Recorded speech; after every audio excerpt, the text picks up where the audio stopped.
Chapter 24. Here be dragons. But as you already know, some of us aren't very good at waiting. Maybe we should pick them, like apples, Ted suggested, prodding a low-hanging fruit. Perhaps the dragons only hatch when they come off the tree. They have to fall off, Kat said. You can't pull them off before they're ready. Why not? Ted asked. They look ripe. Thomas, tell him, Kat urged. Okay, what did you do, Thomas? Ted asked. Flicker's fruit just came off in my hand, I said, remembering how I'd held it and gently lifted it aside, out of the way of the others. Kat was frowning at me, while Ted gave me a knowing look. They obviously didn't believe me when I said it had just dropped off. I was sure I hadn't pulled it off, though. At least I hoped I hadn't. I looked at Flicker, who was still almost as tiny as the day I found him, and suddenly wondered if he had hatched too soon. What if he wasn't growing properly, because of me? Maybe this wasn't such a good idea. Kat cupped her hands gently around one of the fruit. This one feels too hard to be ripe. I think we should leave them, she said. Until they're ready. We can come back tomorrow. And hope they don't drop off, hatch and fly away in the meantime, you mean? Said Kai crossly. If that's what it means, yes, Kat said sternly. I could tell the twins were about to lock horns. I kept my eyes on the dragon fruit in Kat's hands. Wait, Kat, look, I said. It's glowing. And not only that, the fruit was no longer attached to the tree. I didn't pull it off, Kat cried immediately. But before any of us could reply, the fruit started to bulge. A minute later, with a loud pop, the thing exploded. We stood open-mouthed, splattered by a spray of fruity pulp. And there on the ground was a tiny purple dragon, covered in sticky, seedy goo.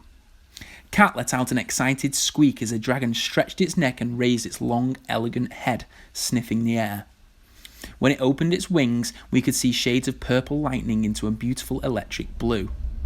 The patterns swirled like the tie-dye t-shirts we had made in art. This dragon had fewer spines than Flicker, but just under its jaw were spikes, hanging down like icicles. Quick as a flash, Kat gathered it up in her hands, delighted. As she scraped the sticky pulp off her dragon's wings, Ted and Kai started reaching out to the other fruit left on the tree, feeling each one in turn. Careful, I cried. Just be careful. At first, nothing happened. None of the fruits did anything. But then one of the ones Kai was holding flickered and began to glow. Kai's hand sagged as the weight of it fell into his palm. And then, pop! Another dragon shot out. This one was a vivid greeny blue with scales that glisten like the sea on a really hot day. Look at its wings, Kat whispered. They look like peacock feathers. And she was right. Although not actually feathers, the detail on the wings formed a feather design, and there were shapes like yellow and blue eyes leading to the outer edge, just like on a peacock. Ted's eyes stayed fixed on the tree as if he was looking for the one perfect fruit. He reached up to squeeze a few of the redder ones. Ow!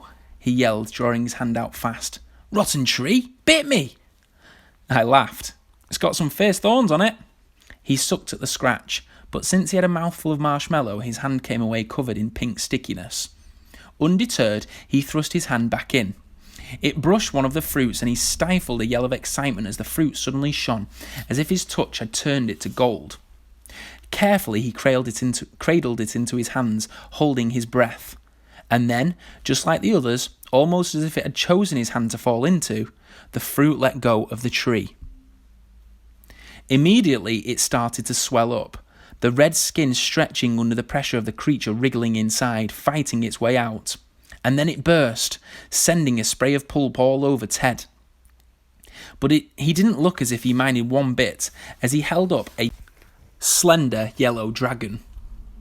The shine from its golden scales made his hands glow brightly. He stared at it, his mouth hanging open. Not to get all poetic or anything, but if you'd been able to hold a bit of the sun, that's what I imagine it'd be like. Only without the hand-melting heat, of course. Standing there, holding our dragons, we looked at each other with stupid grins plastered over our faces. I had to admit it was going to be pretty cool to all have dragons.